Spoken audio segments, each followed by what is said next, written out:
All right.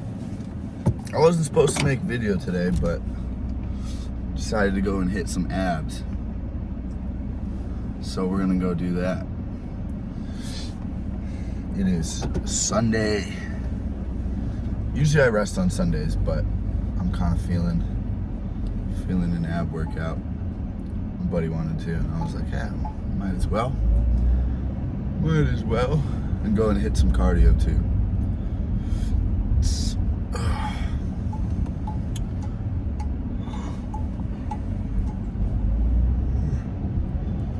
Yeah, I think abs are probably my least favorite day. They're just like, I don't know. Of all the days too, abs the next day are the ones I'm most like miserable from. Like when I'm after a leg day, yeah, my legs hurt. You know, it hurts to walk and stuff. You gotta move around, but it's like fine. It's fine. It's not that bad. Chest, you know, same thing. You just get a little bit, you're like tight in here. Arms can be bad. Arms are sneaky bad. Sometimes you hit a good enough bicep workout to the point where like you get up in the morning and your arms are like this and you have to try and do that. Oh, that's horrible. So, yeah, arms are sneaky bad. Back, it's like, yeah.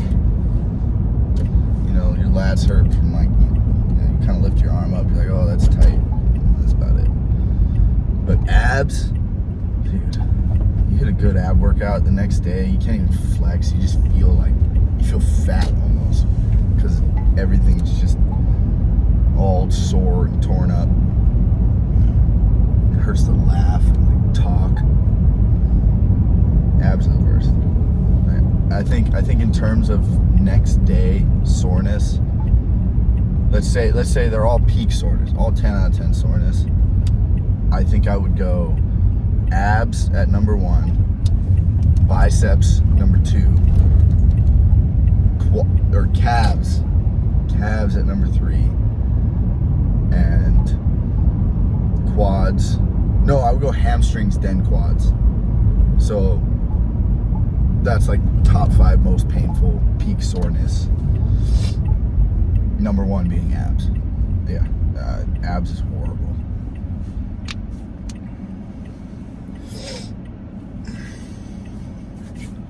I don't know, should be a short one. We'll just get in, get out.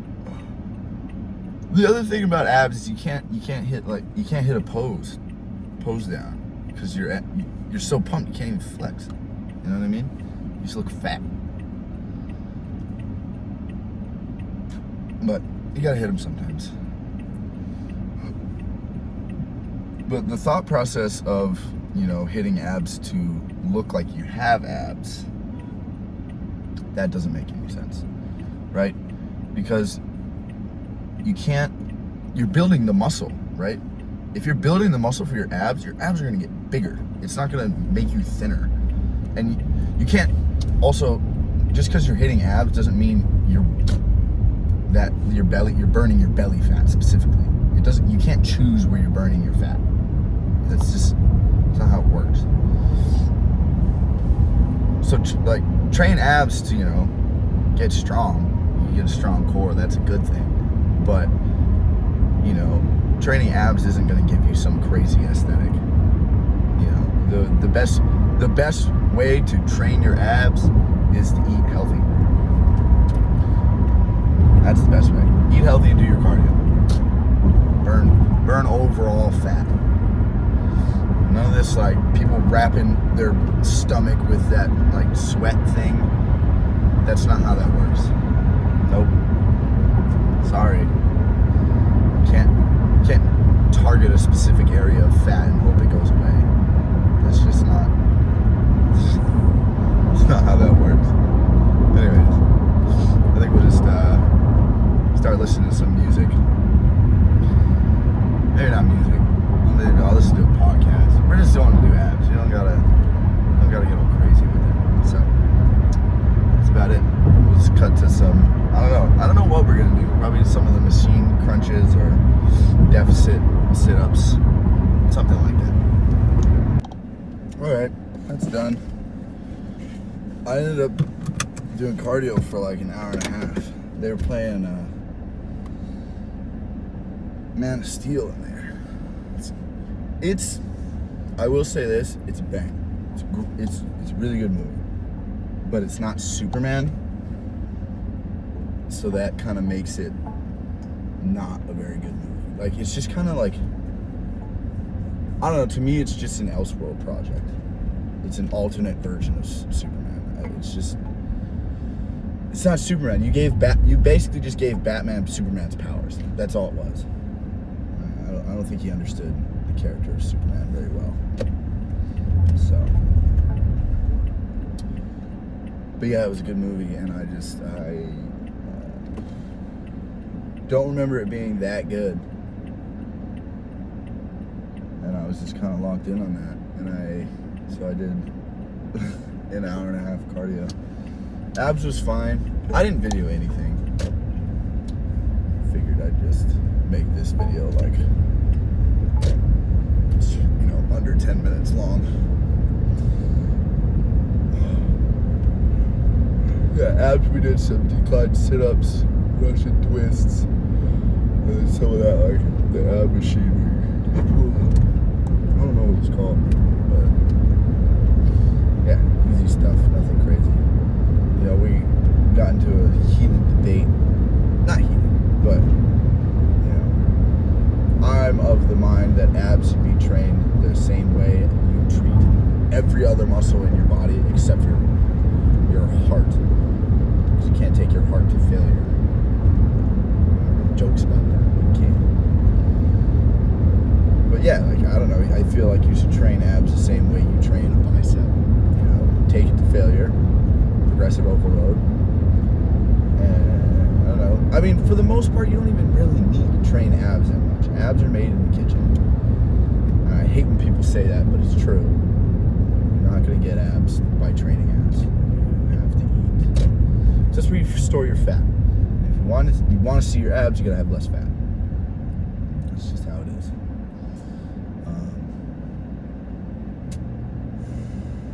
Yeah, so I train abs once a month. I usually do them on my Oli days. Like, I just have a decline sit-up, like 3 sets of 10. Because for that is a situation where, yeah, you should do abs. You want to strengthen your core, right? You shouldn't do abs to have the aesthetic of having abs.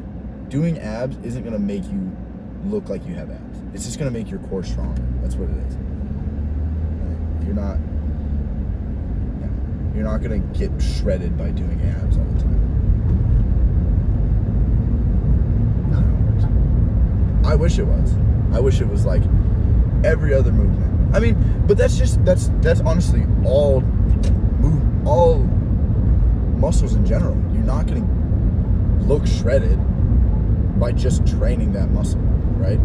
You can get bigger. You can get, stronger, but you're not going to get more defined by training a certain muscle. I guess that's not really true to a certain extent, but at a certain point, it's like, if you have 30% body fat, you're going to get bigger. It's not going to, you're not going to look shredded. So, I don't know that much. It's just my take on that, I think. There's a lot of misconception when it comes to training and body fat percentage and aesthetics. And I mean, I probably have some too. I'm not gonna come on here and act like I know everything, because I don't. But I know a good amount. I think I'm very of the mind of, this is how this is, and yeah, it's simple. Training is simple. Getting strong is simple.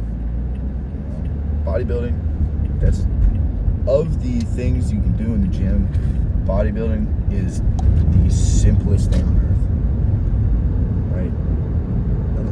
It gets different when you're trying to compete, but you get kind of like the big three. You got bodybuilding, powerlifting, and Olympic weightlifting, right? In my head, those are the big three. Of those three, bodybuilding is the simplest. Turn your brain off,